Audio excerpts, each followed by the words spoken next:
Oke teman-teman, ini kita melakukan penggantian switch oli dan filter oli. Ini indikasinya ketika mesin dinyalakan dan mesin jalan, itu indikator oli di bagian speedometer ini, di panel ini menyala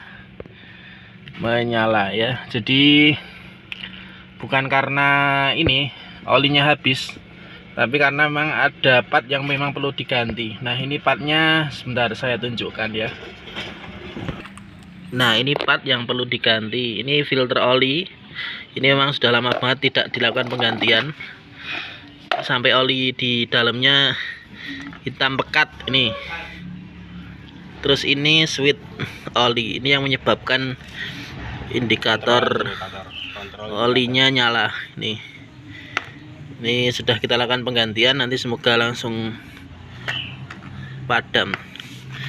Untuk harga partnya ini 65.000 ya, murah. Kalau filter olinya kurang lebih 45 ya, 45 sampai 50 belum tahu, ini baru dibelikan. Kalau ini sudah kita belikan tadi. Jadi itu untuk penggantian berkalanya ya, kurang lebih berapa kilo ini Mas? Ini dua-duanya ini. kalau ini enggak, ini selama nggak nyala nggak usah diganti yang ini. ganti ya. Ini kan cuma sensor untuk ini, untuk penggantian. Kalau ini sudah kotor, warning lah. Ini kan kalau udah betul-betul kotor banget ganti. Nah, yang perlu diganti rutin yang ini paling berapa puluh ribu kilometer Ya, gitu ya. 10 lah berani, 10 Berarti 15. 2 kali ganti oli. Iya betul. 2 kali, 3 kali ganti oli, ini juga diganti.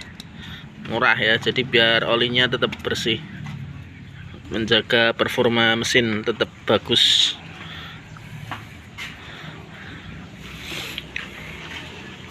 Oke, begitu ya teman-teman. Ini dilakukan saat penggantian oli sekalian, jadi biar tidak mindon gawe nih.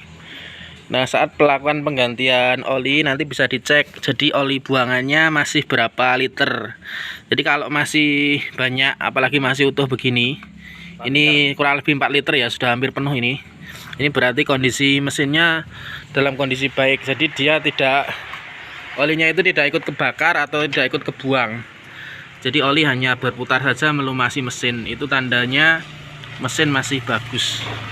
Kalau ada yang kebakar olinya, otomatis oli itu akan berkurang. Atau oli yang rembesnya parah, biasanya juga berkurangnya juga banyak. Jadi pada prinsipnya sebenarnya jangan sampai oli itu kehabisan ya. Jadi perlu dilakukan pengecekan secara berkala. Jadi kalau mesinnya masih bagus, ketika penggantian pun harusnya masih banyak begitu ya. Cuma kadang ada mesin-mesin yang memang sedikit bermasalah, jadi ketika penggantian itu kadang sampai hampir habis. Oke, begitu teman-teman sedikit video kita kali ini. Jadi penggantian oli sekaligus penggantian filter oli dan penggantian switch control oli ya. Jadi tiga part sekaligus kita ganti.